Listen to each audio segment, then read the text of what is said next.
Hey everyone, welcome to my channel guys.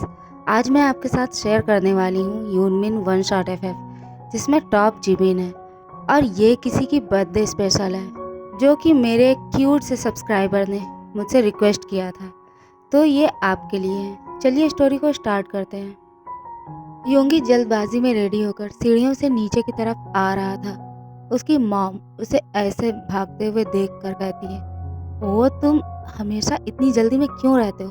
थोड़ा slow. तुम सीढ़ियों पे इस तरह से भाग नहीं सकते, तुम गिर सकते हो। योंगी जल्दबाजी में भागते हुए मेंशन से बाहर की तरफ जाने लगता है। तभी उसकी मॉम उसे रोकते हुए कहती है, स्टॉप। आज अगर तुम बिना ब्रेकफास्ट किए अगर अपने ऑफिस चले गए तो फिर तुम देखना मैं तुम्हारे साथ क्या करती हूँ। तुम एवरी डे यही करते हो।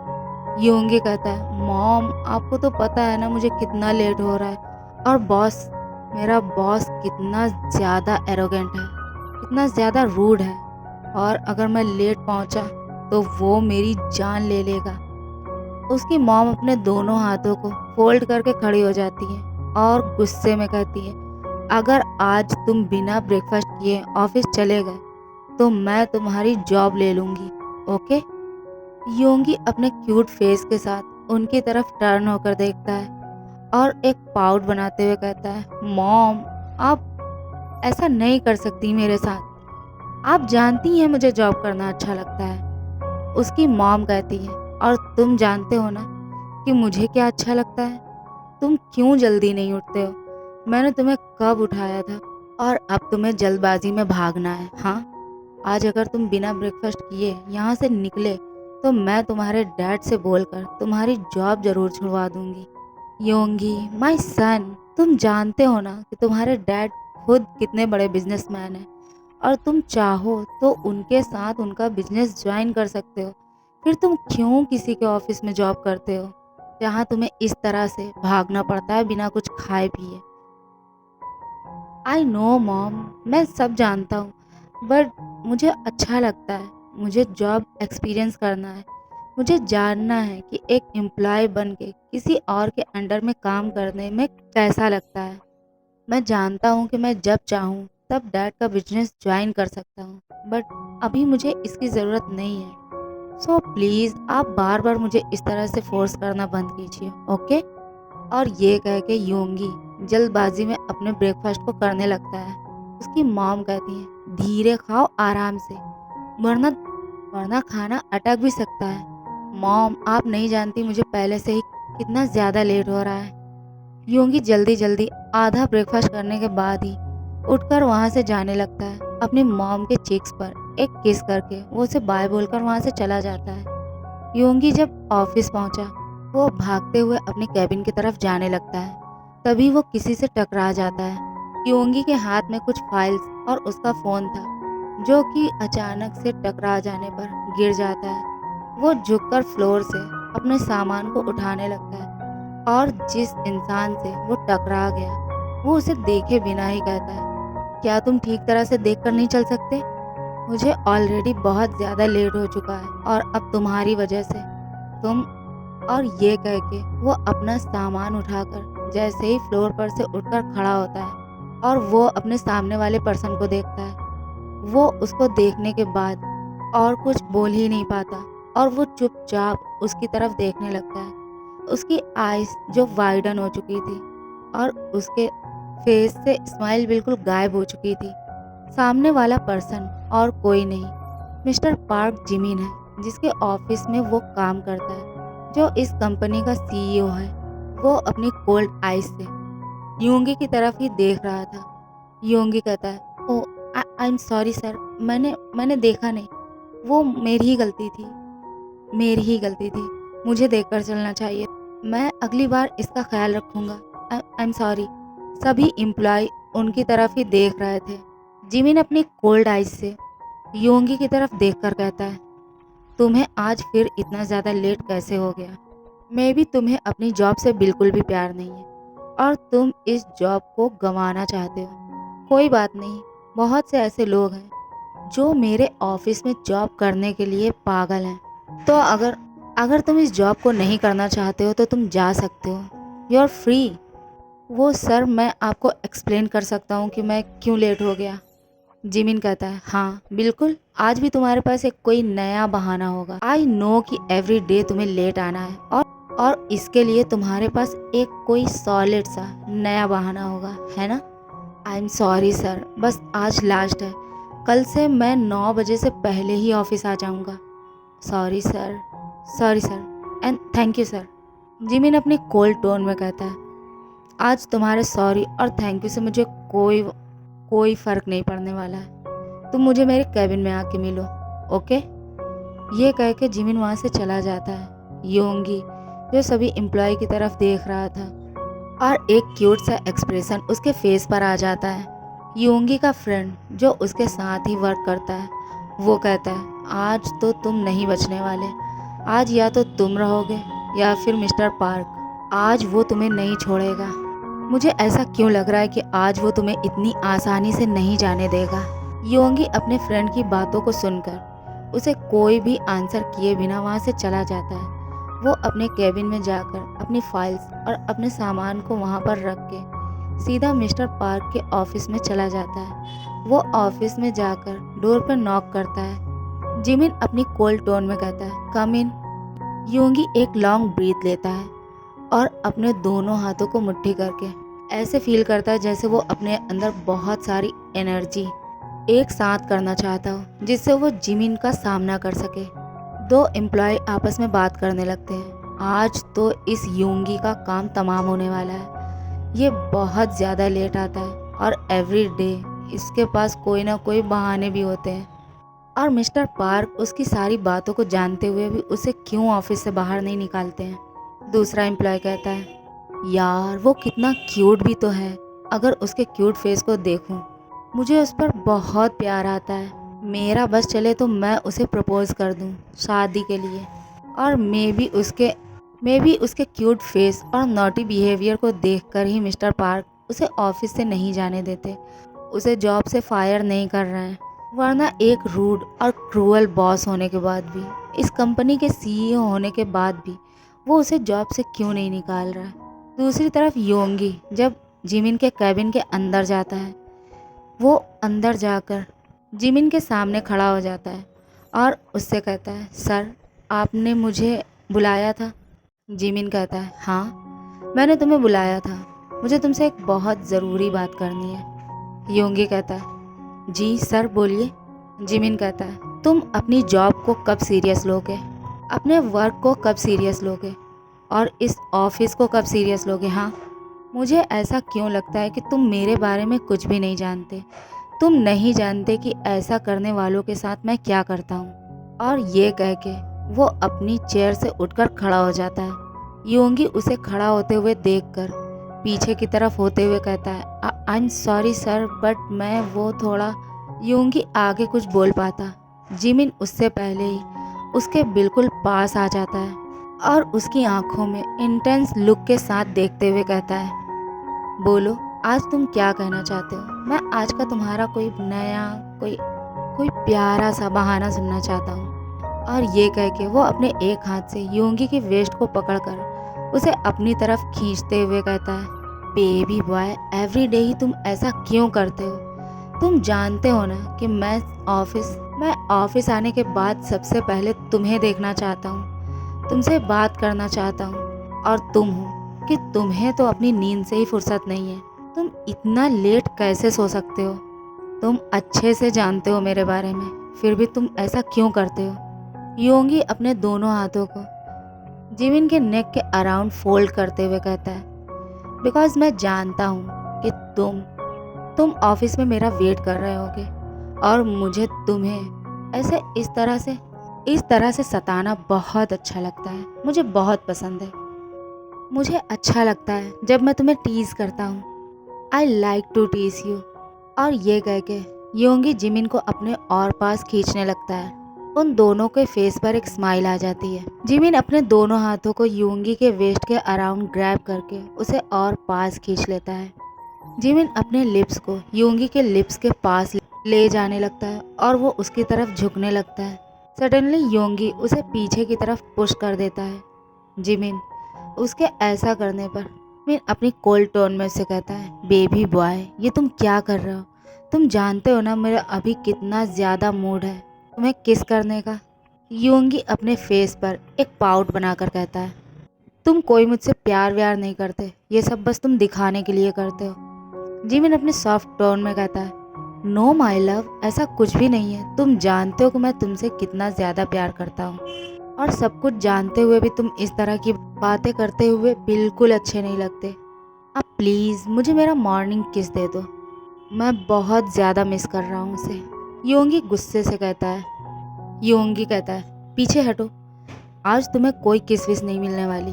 तुमने बाहर मुझे सबके सामने किस तरह से डांटा, मुझ पर शाउट किया। मैं तुमसे नाराज़ हूँ, मुझे तुमसे कोई बात नहीं करनी, छोड़ो मुझे बहुत सारा काम है और मेरा बॉस बहुत ज़्यादा रूड और खड़ूस भी है।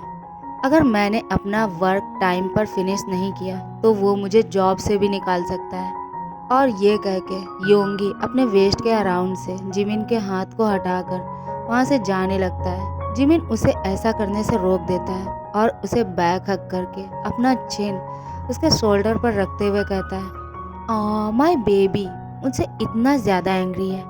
मैंने तुम्हारे साथ जो भी किया वो ज़रूरी था। अगर मैं ऐसा नहीं करता तो सबके सामने तुम मुझसे जिस तरह से बात कर रहे थे सब हम दोनों के बारे में क्या सोचते। बेबी बॉय यू नो ना how much I love you. और तुम ऐसा काम करते ही क्यों जो मुझे तुम्हें सबके सामने शाउट करना पड़े। और ये कह के वो उसे अपनी तरफ टर्न कर लेता है और उसके लिप्स की तरफ झुक जाता है। वो अपने लिप्स को योंगी के लिप्स पर रखते हुए उसे एक सॉफ्ट किस करने लगता है। योंगी अभी उसे अपना गुस्सा दिखाना चाहता है और इसीलिए वो उसके किस का रिस्पॉन्स नहीं करता। जिमिन उस सॉफ्ट से किस को हार्ड बनाने लगता है।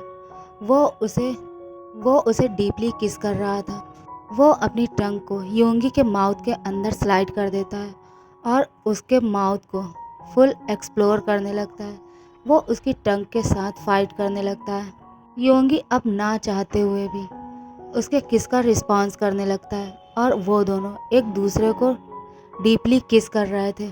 जिमिन किस करते हुए बीच बीच में योंगी के शर्ट के बटन को अनबटन करने की ट्राई करता है, बट योंगी उसे ऐसा करने से रोक देता है। जिमिन शर्ट के ऊपर से ही योंगी के चेस्ट को मसाज करने लगता है। किस के बीच में ही योंगी के माउथ से एक सॉफ्ट सा मौन निकल जाता है, जिसे सुनकर जिमिन अब अपने होश खो रहा था। वो खुद को हार्ड फील करने लगता है। कुछ देर इसी तरह से किस करने के बाद जिमिन, जो इससे और भी आगे जाना चाहता था, बट योंगी जिमिन को रोकते हुए उसके शोल्डर पर टैप करने लगता है। योंगी को अब ब्रीथ लेने में बहुत ज़्यादा प्रॉब्लम हो रही थी। जिमिन जब इसे महसूस करता है, जब वो फील करता है कि योंगी अब ब्रीथ लेने के लिए स्ट्रगल कर रहा है, तब वो उसे छोड़ देता है। वो उसके लिप्स को छोड़कर उसके नेक पर आ जाता है। जिमिन प्लीज़, ये ऑफिस है, तुम्हारा घर नहीं, छोड़ो मुझे अभी बाहर जाना है, प्लीज़ लीव मी। हम अभी ये सब नहीं कर सकते तुम। जिमिन अपने फेस को योंगी के नेक से निकालते हुए उसकी आंखों में अपनी आंखें डालकर देखते हुए कहता है, तुम जानते हो ना कि मैं कितना ज़्यादा प्रॉब्लम में पड़ गया हूँ और मेरी इस प्रॉब्लम को सिर्फ तुम सॉल्व कर सकते हो। वो योंगी के एक हाथ को पकड़कर अपनी पैंट के पास लेकर जाता है और उसके प्राइवेट पार्ट पर रखते हुए कहता है, देखो इसे, ये कितना ज़्यादा ट्रबल क्रिएट कर रहा है और मैं इसे हैंडल नहीं कर पा रहा हूँ। मैं अभी तुम्हें बैडली चाहता हूँ अपने पास। योंगी अपने हाथ को जिमिन के पैंट के ऊपर से ही उसके प्राइवेट पार्ट को रब करते हुए कहता है, that is your problem not mine. तो अब इसके साथ क्या करना है ये तुम खुद समझो, ओके। और ये कह के वो वहाँ से जाने लगता है। जिमिन उसे रोकने की ट्राई करता है, बट योंगी वहाँ नहीं रुकता, वो वहाँ से चला जाता है। जिमिन शाउट करते हुए कहता है, यू लिटिल कैट, मैं तुम्हें छोड़ूंगा नहीं, एक बार तुम बस। और वो अपने पैंट की तरफ देखते हुए कहता है, मैं अब इसका क्या करूं? लिटिल मोची जो फुल हार्ड हो चुका था। जिमिन उसे देखकर कहता है, मुझे इसे शांत करना होगा। वो अपने कैबिन से अटैच बेडरूम में चला जाता है और वहाँ जाकर वो खुद को शांत करने की ट्राई करता है। जिमिन खुद ही अपनी केयर करने लगता है और ऐसा करते हुए वो योंगी के नाम से स्क्रीमिंग कर रहा था। कुछ देर के बाद वो खुद को रिलीज़ कर देता है और शावर लेने के बाद वापस रेडी होकर वो अपने कैबिन में आकर बैठ जाता है। इवनिंग के टाइम पर जिमिन और योंगी जो दोनों ही ऑफिस से निकल जाते हैं। योंगी जिमिन से कहता है, क्या तुम मुझसे अभी भी नाराज़ हो? जिमिन कहता है, मैं तुमसे कोई बात नहीं करना चाहता। योंगी कहता है, ओ प्लीज़, मैंने ऐसा भी कुछ नहीं किया जो तुम इतना नाराज़ हो।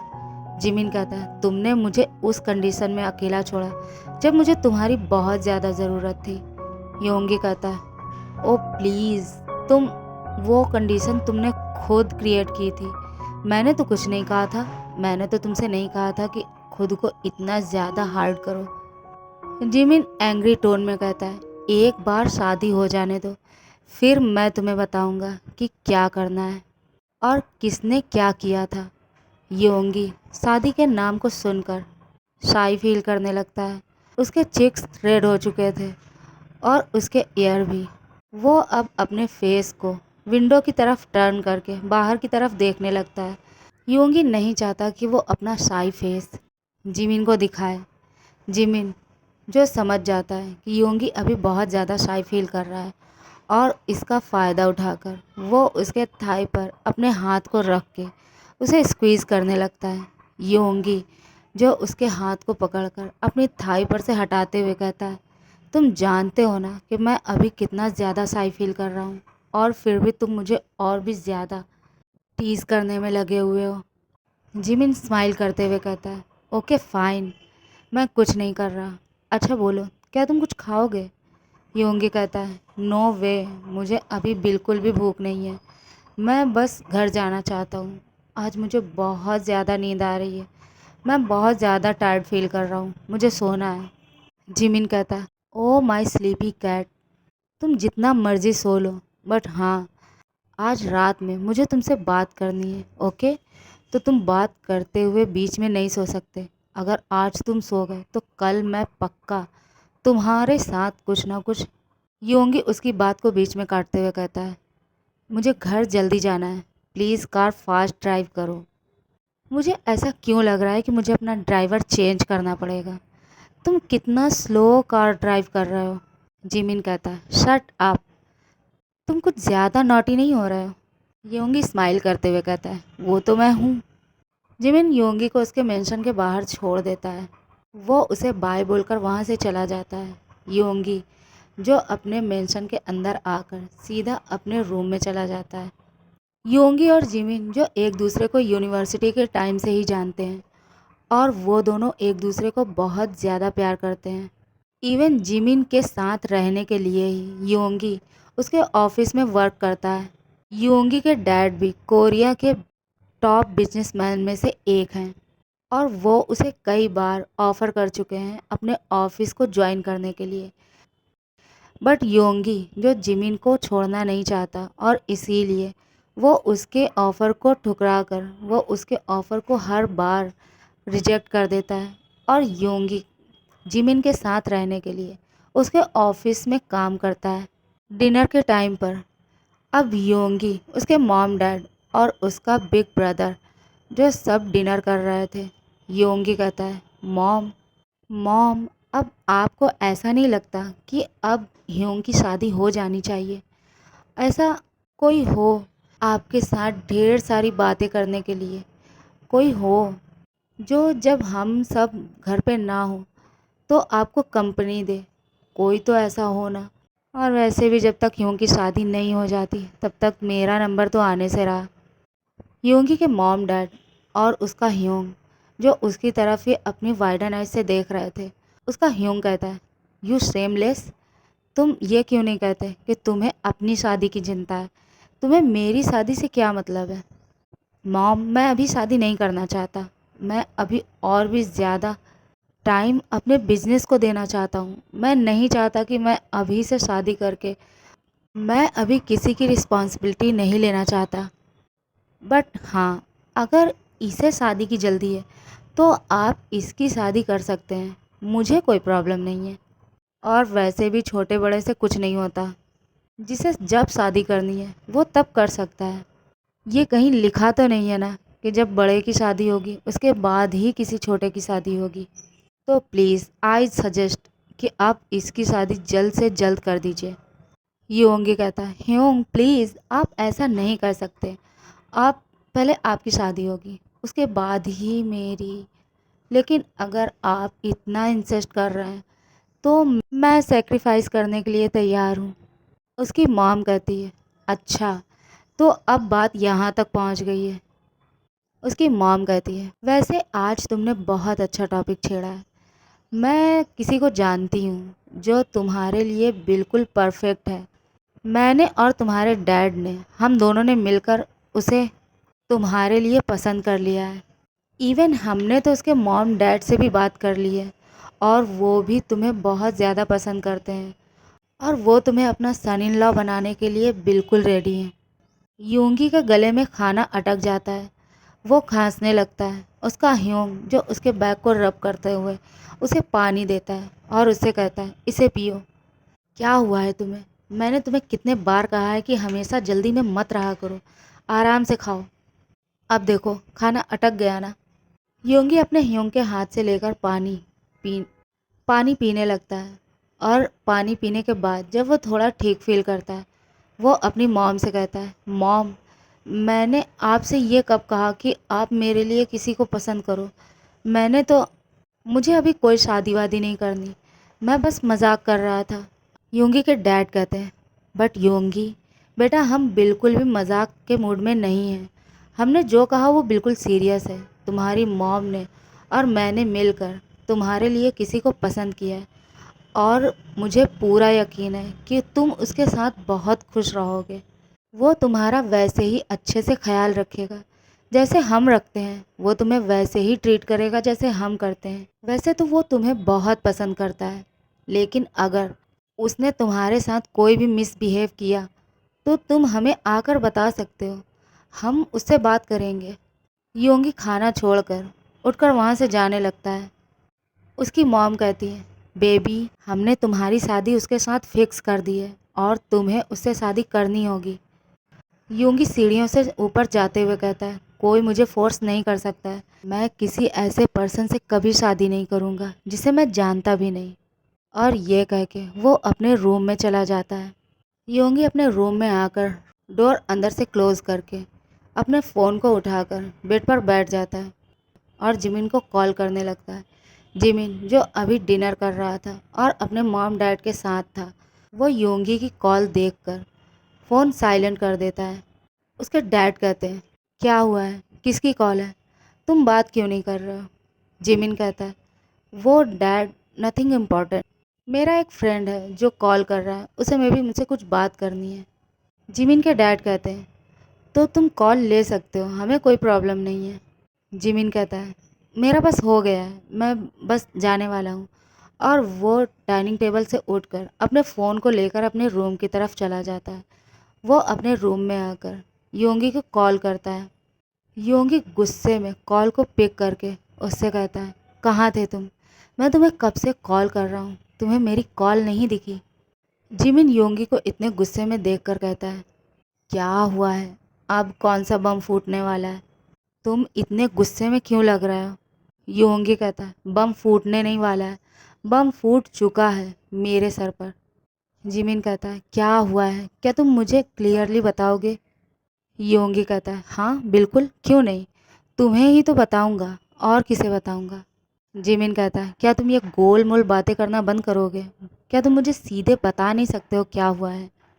योंगी उससे कहता है, तुम अपने घर पे मेरे मेरे बारे में बात कब करोगे? तुम मुझसे शादी करना चाहते हो ना, तो तुम अपने फैमिली को लेकर मेरे घर आओ और मेरी फैमिली से बात करो, वरना। जिमिन कहता है, क्या हुआ है, तुम मुझे पहले पूरी बात बताओ। मॉम डैड ने मेरे लिए किसी को पसंद कर लिया है और वो चाहते हैं कि मैं उससे ही शादी करूं। और तुम अच्छे से जानते हो कि मैं तुम्हारे अलावा किसी और से शादी नहीं करूंगा। अगर तुमने मुझसे शादी नहीं की मैं किसी और को अपनी लाइफ में इमेजिन भी नहीं कर सकता हूँ। तुम समझ रहे हो ना? जिमिन कहता है। Wait, what? तुम्हारे मॉम डैड तुम्हारे लिए रिश्ता देख रहे हैं, तुम्हारे लिए किसी को पसंद कर लिया है, बट वो ऐसा कैसे कर सकते हैं?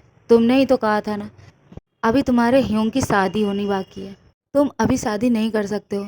अभी तो तुम्हारा ह्योंग है ना, पहले तो उसकी शादी होगी, फिर तुम्हें। योंगी उसकी बात को बीच में काटते हुए कहता है। तुम सुन नहीं पा रहे हो? क्या तुमने सुना नहीं? मैंने तुमसे क्या कहा? मॉम डैड ने कहा है ह्योंग अभी शादी नहीं करना चाहता, और उन्होंने मेरे लिए किसी को पसंद किया है, और वो मेरी शादी उससे कराना चाहते हैं। और मुझे ऐसा लग रहा है जैसे उन्होंने सोच लिया है कि वो ऐसा करके रहेंगे। प्लीज़ जिमिन, कुछ करो। अपने मॉम डैड से बात करो, उन्हें यहाँ लेकर आओ। मैं कुछ भी कर सकता हूँ, पर किसी और से शादी नहीं। मैं अपनी जान दे दूँगा अगर तुमने। जिमिन शाउट करते हुए कहता है, shut up, just shut your mouth. अगर तुमने इसके आगे और कुछ बोला तो मुझसे बुरा कोई नहीं होगा। ऐसा कोई नहीं है जो तुम्हें मुझसे अलग कर सके, जो तुम्हें मुझसे छीन सके। समझे तुम? मैं अभी मॉम डैड से जाकर बात करता हूँ, और हम लोग एक साथ रहेंगे, ओके? तुम्हें घबराने की या डरने की कोई ज़रूरत नहीं है। तुम्हें मुझसे कोई अलग नहीं कर सकता। आई लव यू। योंगी अपनी क्राइंग टोन में कहता है। I love you too. Jimin कहता है, मैं तुमसे बाद में बात करता हूँ, और ये कहकर वो कॉल को कट कर देता है। योंगी, जो अपने बेड पर लेट जाता है और सीलिंग की तरफ देखने लगता है और सोचता है कि अब क्या होगा। जिमिन कॉल को कट करके थोड़ी देर कुछ सोचने के बाद अपने मॉम डैड के रूम की तरफ जाने लगता है। वो उनके डोर पर नॉक करके कहता है, मॉम, डैड, क्या मैं अंदर आ सकता हूँ? उसकी मॉम कहती है, यस ऑफ कोर्स, तुम्हें यहाँ आने के लिए मुझसे परमिशन लेने की कोई ज़रूरत नहीं है, अंदर आओ। जिमिन डोर ओपन करके अंदर चला जाता है। वो अपने मॉम डैड के पास जाकर उनके पास ही काउच पर बैठ जाता है और अपने डैड मिस्टर पार्क से कहता है, डैड, मॉम, मैं आप दोनों से कुछ बात करना चाहता हूँ, जो कि बहुत इम्पॉर्टेंट है। उसकी मॉम उसकी मॉम कहती है, यस बेबी, बोलो क्या हुआ है? जिमिन एक लॉन्ग ब्रीथ छोड़ने के बाद कहता है, आई नो कि आप दोनों मुझसे बहुत ज़्यादा प्यार करते हो, और मैं जो चाहता हूँ आप लोग ऑलवेज मुझे वो ला कर देते हो। मैं कितना भी बड़ा हो जाऊँ, कितना बड़ा बिजनेसमैन क्यों ना बन जाऊँ, बट आप लोगों के लिए मैं हमेशा छोटा ही रहूँगा। आप लोग मेरी खुशी के लिए कुछ भी कर सकते हो, है ना? उसके डैड कहते हैं, क्या हुआ है? क्या तुम इधर उधर की बात किए बिना सीधे बोल सकते हो कि क्या बात है? क्या कुछ हुआ है, या फिर तुम्हें कुछ चाहिए? जिमिन कहता है, यस डैड, मुझे मुझे आप लोगों से परमिशन चाहिए। मैं किसी से बहुत ज़्यादा प्यार करता हूँ, और मैं उससे शादी करना चाहता हूँ, जिसके लिए मुझे आप लोगों के साथ और परमिशन की ज़रूरत है।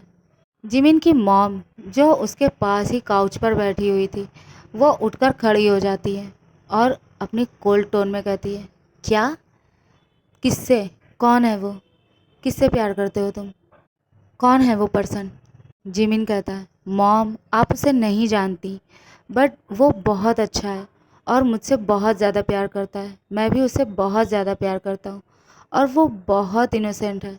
आप लोग उसे मिलेंगे, उसे देखेंगे तो आपको भी वो बहुत ज़्यादा पसंद आएगा। उसकी मॉम कहती है, आएगा से तुम्हारा क्या मतलब है? कौन है वो? वो गर्ल है ना? जिमिन हेजिटेट करते हुए कहता है, मॉम, वो एक्चुअली एक्चुअली वो एक बॉय है। मैं एक बॉय को पसंद करता हूँ और उससे ही शादी करना चाहता हूँ। और ये कह के वो अपने डैड की तरफ देखने लगता है। उसकी मॉम कहती है, तुम पागल हो गए हो? तुम एक बॉय को पसंद करते हो?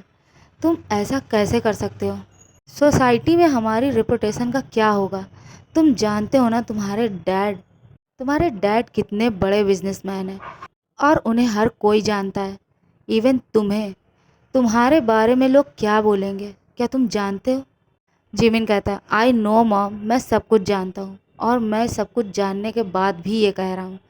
उसके डैड, जो अपनी जगह से उठकर खड़े हो जाते हैं और जिमिन से कहते हैं तुम पागल हो गए हो, तुम्हें ये सब, तुम एक बॉय से शादी करना चाहते हो, एक बॉय को पसंद करते हो, तुम ये सोच भी कैसे सकते हो कि मैं और तुम्हारी मॉम इसके लिए तुम्हें परमिशन देंगे और तुम्हारा साथ देंगे। हाँ, जिमिन कहता है डैड, आप जानते हैं ना कि मैं जो चाहता हूँ वो हासिल करके रहता हूँ।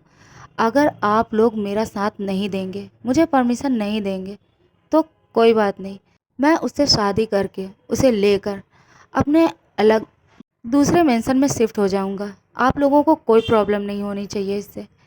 ये कहकर वो अपने मॉम डैड के आंसर का वेट करने लगता है। उसके डैड जो स्लोली उसके पास आ जाते हैं और उसे एक स्लैप करते हुए कहते हैं तुम मेरी रेपुटेशन को इस तरह से मिट्टी में नहीं मिला सकते हो। तुमने मेरी परमिशन के बिना अगर कुछ भी किया तो तुम समझ नहीं सकते हो तो कि मैं क्या कर सकता हूँ। जिमिन कहता है जस्ट बिकॉज मैं आप लोगों से बहुत प्यार करता हूँ और इसीलिए मैं आपसे परमिशन लेने के लिए आया था। अगर आपका साथ और आपकी परमिशन नहीं होगी तो भी मैं उसे कभी नहीं छोड़ूंगा। कोई चाहे या ना चाहे, मैं उसका साथ कभी नहीं छोड़ूंगा। मैं उसे अपने साथ रखूंगा। और ये कह के वो रूम से चला जाता है। जिमिन के डैड अपनी वाइफ से कहते हैं समझाओ इसे, ये पागल हो गया है, इसे इसे कुछ भी नहीं पता हमारी रेपुटेशन का क्या होगा। मिसिस पार्क अपने हस्बैंड को शांत कराते हुए कहती हैं आप प्लीज़ गुस्सा मत करो, मैं उसे बात करूँगी और वो समझ जाएगा। ओके, आप प्लीज़ रेस्ट करो। जिमिन बहुत ज़्यादा गुस्से में था और आकर अपने रूम का डोर बंद करके वो बेड पर लेट जाता है। जिमिन बहुत ज़्यादा गुस्से में था। उसे लगा अगर वो योंगी से बात करेगा तो वो उसे कुछ ऐसा बोल देगा जिससे वो हर्ट हो सकता है। इसीलिए जिमिन उसे कॉल ना करने की डिसाइड करता है। दूसरी तरफ योंगी जो जिमिन के कॉल का वेट करते हुए वो फुल नाइट जगते हुए गुजार देता है। वो जिमिन को बार बार कॉल कर रहा था बट जिमिन अपना फ़ोन साइलेंट करके सो जाता है।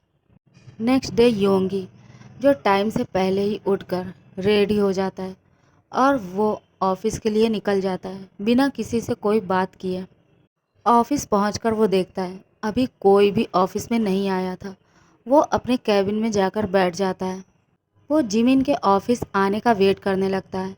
जिमिन जो आज ऑफिस बहुत ज़्यादा लेट आया था।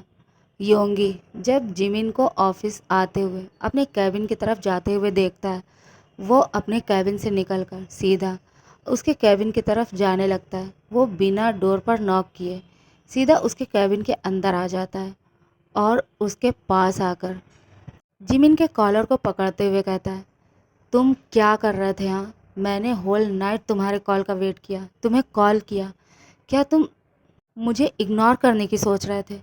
तुमने मुझे इग्नोर किया। तुम क्या चाहते हो? मैं उससे शादी कर लूँ जहाँ मेरे मॉम डैड कह रहे हैं। अगर तुम यही चाहते हो तो ठीक है, बस एक बार मुझे बता दो तुमने अपने मॉम डैड से बात की या नहीं। जिमिन उसकी बात का कोई आंसर नहीं करता। वो कहता है तुम जानते हो मैं तुमसे कितना ज़्यादा प्यार करता हूँ और मैं तुम्हें किसी और के लिए नहीं छोड़ सकता। किसी और से शादी करना तो दूर, तुम किसी और के बारे में सोच भी नहीं सकते, समझे तुम? योंगी कहता है और इसीलिए तुम मेरे कॉल का कोई आंसर नहीं कर रहे थे। तुमने मुझे कॉल नहीं की और मुझे इग्नोर किया। तुम जानते हो ना कि अगर मुझे कोई भी टेंशन हुई तो मैं तुमसे बात किए बिना नहीं सो पाता हूँ और फिर भी तुम। जिमिन उसकी बात को काट के उसे बस अपने पास खींचते हुए उसे टाइटली हग कर लेता है और अपने शेकिंग वॉइस में कहता है I love you baby boy, और मैं तुम्हें किसी और के लिए नहीं छोड़ सकता। चाहे कोई मेरा साथ दे या ना दे, तुम मेरे हो ऑलवेज। योंगी जिमिन की शेकिंग वॉइस को सुन के अपने दोनों हाथ उसके बैक पर रख के उसे रफ करते हुए कहता है डोंट वरी, मैं कहीं नहीं जा रहा हूँ। अगर तुम मेरे साथ हो तो मुझे किसी की ज़रूरत नहीं है। मैं किसी और के बारे में खुद भी नहीं सोचना चाहता। और प्लीज़ मुझे ये ये वीक, हारा हुआ पार्क जिमिन बिल्कुल नहीं पसंद। मुझे मेरा पार्क जिमिन चाहिए, जो रूड है, एरोगेंट है, खड़ूस है, बट मेरा है। जिमिन स्माइल करते हुए हक को ब्रेक कर देता है। वो दोनों एक साथ बहुत सारा वक्त गुजारने के बाद योंगी, जो अब अपनी कैबिन में जा चुका था, वो अपने वर्क को फिनिश करके आज इवनिंग में जिमिन के साथ कहीं बाहर जाना चाहता था। आज वो अपनी मेंशन नहीं जाना चाहता है, बट तभी उसे उसकी मॉम का कॉल आ जाता है और वो उससे कहती है, कहाँ हो तुम? जिम योंगी कहता है, मॉम मैं ऑफिस में हूँ और कहाँ होऊंगा। उसकी मॉम कहती है, मैंने तुमसे कब कहा कि तुम ऑफिस जाओ? मैंने और तुम्हारे डैड ने डिसाइड किया है कि अब तुम ऑफिस नहीं जाओगे। कुछ ही दिनों में तुम्हारी शादी है और तुम ऑफिस जाकर बैठ गए हो। वापस आओ अभी। योंगी कहता है, मॉम मुझे ऑफिस में बहुत सारा काम है और आपकी ये फालतू बातों के लिए मेरे पास टाइम बिल्कुल नहीं है। वो कॉल को कट कर देता है। थोड़ी देर के बाद उसके पास उसके डैड की कॉल आती है। योंगी कहता है, डैड अब आपको क्या हुआ है?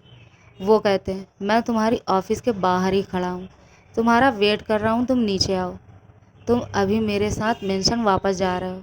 योंगी कहता है, पर डैड मैं ऐसे काम को बीच में छोड़कर नहीं जा सकता, आप जानते हैं ना। उसके डैड कहते हैं, बहुत हो गया, तुमने बहुत कर ली जॉब, अब तुम्हारे जॉब करने का टाइम ख़त्म हो चुका है, अब घर चलो मेरे साथ वापस। योंगी उसे मना करता उससे पहले उसके डैड कहते हैं, तुम नीचे आ रहे हो या मैं वहाँ आऊँ? अगर मैं वहाँ आया तो अच्छा नहीं होगा। योंगी कॉल को कट कर देता है। वो जिमिन के पास जाता है। वो उसके पास जाकर कहता है, डैड मेरा वेट कर रहे हैं नीचे और वो मुझे फोर्सफुली अपने साथ मेंशन लेकर जाना चाहते हैं। वो चाहते हैं मैं जॉब छोड़ दूँ और तुम जानते हो ना कि मैं यहाँ क्यों हूँ। तो प्लीज़ जो भी करना है वो जल्दी करो, ओके? और ये कह के वो वहाँ से चला जाता है। वो नीचे आ जाता है। उसके डैड जो उसका वेट कर रहे थे, वो कार में बैठ जाता है। अब वो दोनों अपने मेंशन पहुँच चुके थे। योंगी के डैड योंगी का हाथ पकड़कर उसे अंदर लेकर जाने लगते हैं। योंगी कहता है, डैड मैं कोई छोटा बच्चा नहीं हूँ जो आप मुझे इस तरह से ट्रीट कर रहे हैं, और मैं जो चाहता हूँ वो कर सकता हूँ। आप लोग मुझे फोर्स नहीं कर सकते। मैं अपनी जॉब नहीं छोड़ सकता। उसके डैड कहते हैं, कुछ दिनों में तुम्हारी शादी है, मैंने नेक्स्ट वीक ही तुम्हारी शादी फिक्स कर दी है और तुम्हें अब इस मेंशन से निकलने की कोई ज़रूरत नहीं है। अगर तुम इस मेंशन से बाहर जाओगे तो सिर्फ अपनी शादी की शॉपिंग के लिए, और ऐसे तुम्हें घर से बाहर जाने की कोई ज़रूरत नहीं है। योंगी शाउट करते हुए कहता है, डैड आप मेरे साथ ऐसा नहीं कर सकते। आप लोग मेरे साथ ऐसा कैसे कर सकते हो? मैं कहीं और किसी और से शादी नहीं कर सकता। मैं किसी और को पसंद करता हूँ। उसके डैड कहते हैं, बट क्यों क्यों नहीं कर सकते तुम किसी और से शादी? कौन है वो जिसके लिए तुम हम दोनों की बात को काट रहे हो?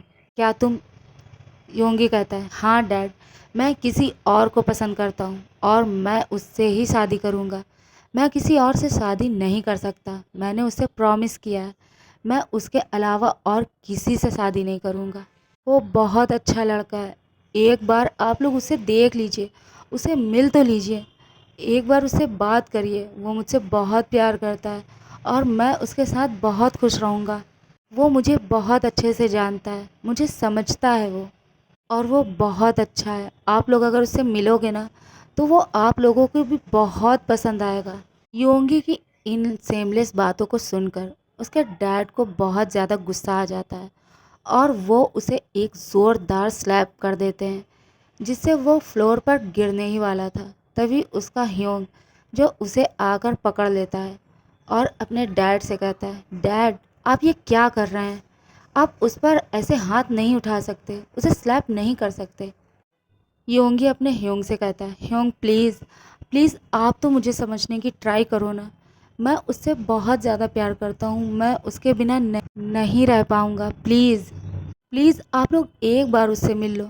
अगर अगर आप लोगों ने उसका ह्योंग कहता है, बट योंगी ऐसा नहीं हो सकता। मॉम डैड ने तुम्हारे लिए ऑलरेडी किसी को पसंद कर लिया है और तुम्हें वहीं शादी करना होगा। योंगी गुस्से में कहता है, गुस्से में अपने ह्योंग को दूर धक्का देते हुए कहता है, आप सब एक जैसे हो और मैं किसी और से शादी नहीं करूँगा। अगर आप लोगों ने मुझे फ़ोर्स करने की सोचा तो मैं अपनी जान दे दूँगा, मैं मर जाऊँगा, बट किसी और से कभी नहीं, कभी शादी नहीं करूँगा। योंगी की इस तरह की बातों को सुनकर उसके डैड जो सेंसलेस होकर फ्लोर पर गिर जाते हैं। योंगी की मॉम और उसका ह्योंग जो दोनों ही उसकी तरफ भागते हुए उसे फ्लोर से उठाते हुए कहते हैं, डैड क्या हुआ है आपको? प्लीज़ अपनी आंखें खोलो डैड, डैड। बट उसके डैड जो कोई आंसर नहीं करते। योंगी और उसका ह्योंग जो अपने डैड को लेकर उसके रूम में जाते हैं। उसकी मॉम भी उसके साथ ही थी। योंगी जल्दबाजी में डॉक्टर को अपने मेंशन में आने के लिए बोलता है। डॉक्टर जो कुछ ही देर में मेंशन डॉक्टर अब कुछ ही देर में मेंशन आ चुका था। वो उनके रूम में जाता है। वो मिस्टर मिन को चेक करता है और उन्हें चेक करने के बाद उन्हें कुछ दवाइयाँ इंजेक्ट करने के बाद प्रिस्क्रिप्शन लिखकर योंगी के ह्योंग के हैंड में दे देता है और कहता है, जब ये होश में आ जाएं, इन्हें ये दवाइयाँ ज़रूर दे देना और ध्यान रहे कि इन्हें टाइम पर ये मेडिसिन दे दी जाए। उसका ह्योंग कहता है, बट डॉक्टर इन्हें हुआ क्या है? अचानक से ऐसे कैसे ये सेंसलेस हो सकते हैं? डॉक्टर कहता है, क्या आप लोगों में कोई टेंशन है? क्या क्या कुछ ऐसा हुआ है जिससे उन्हें बहुत हर्ट हुआ है? अगर ऐसा हुआ है तो प्लीज़ इस बात का ख्याल रखना कि ऐसा दोबारा ना हो। आपके डैड को मिनी अटैक आया है। ये मिनी अटैक हार्ट अटैक में भी बदल सकता था अगर थोड़ी भी देर हो जाती, ये मेडिसिन उन्हें इंजेक्ट ना की जाती तो इनकी जान को भी खतरा हो सकता था। आप लोग प्लीज़ इस बात का अच्छे से ध्यान रखना कि इन्हें दोबारा कोई शॉक ना लगे। अगर ऐसा कुछ हुआ तो इनकी जान भी जा सकती है। अब मैं चलता हूँ, आप लोग इनका ख्याल रखिए, ओके।